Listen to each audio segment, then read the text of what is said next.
Hey Pez fans, I'm Richard Pestays, the guy who started Pez Cycling News 22 years ago. And as we are about to switch from 2023 over to 2024, somebody always asks me, hey Pez, what's going to change at Pez for next year?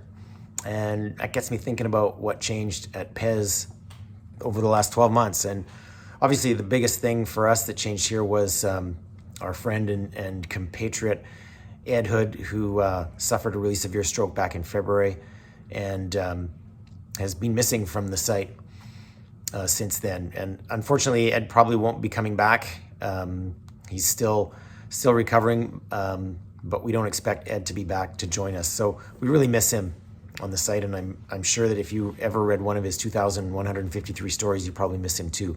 If you haven't done so already, I would ask that you please consider making a donation to the GoFundMe page that we started for Ed. I'll put a link down below, and I'm sure Ed would really appreciate it to help him pay his bills and living expenses in the coming months and years ahead. That would be a good thing to do at this time of year.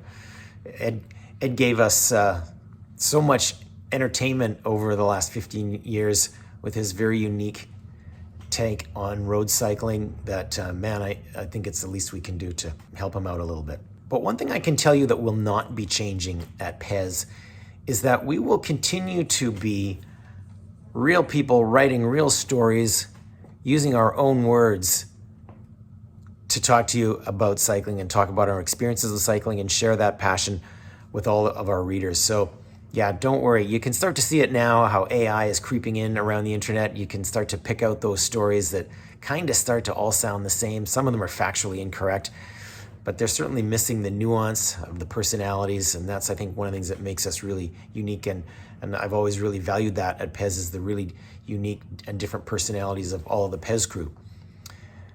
Which gets me thinking about thanking the amazing Pez crew for all their work this year and everything they've done.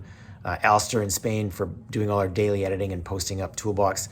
Stephen Chung in Canada for organizing Toolbox. Menachem Brody and Scott Steele for their awesome contributions to the Toolbox as well. Leslie Reasoner back east as well. Our literary editor who looks after all of our book reviews and film and movie and television reviews for everything, bringing you insight and some great tips on what you should be watching. And also Chuck down in Virginia, who takes care of our tech reviews and provides some of the most in-depth looks at cycling gear that I have ever seen.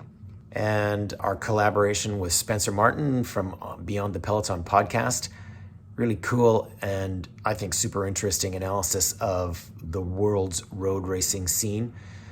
It's great to have all of you guys on site. I'm really glad that we're able to share everything you do with our readers. I think it makes this place really unique and really interesting. I also want to thank all of our sponsors, all of our advertisers who chose to spend some of their advertising budgets with us this year. Their support keeps us in business and allows us to keep doing what we're doing. One of the things I do appreciate is that our advertisers value the fact that we have real people here who do care about their businesses and supporting their brands. And we do. And I know that you do as readers. You want to hear something real from us and real from the people you trust. So thank you, readers, for tuning in day after day and week after week and month after month and letting us know how you feel about stuff out there. Talking to us. We appreciate your comments on the social media and also here to the site. So for 2024, I'm hoping that the world becomes a much more peaceful place. I hope we have some good rides. I am looking forward to the season ahead, and I hope you are too. So we'll be back. We'll see you soon. Enjoy the holidays. I hope you spend them with people that are important to you, and thanks for watching.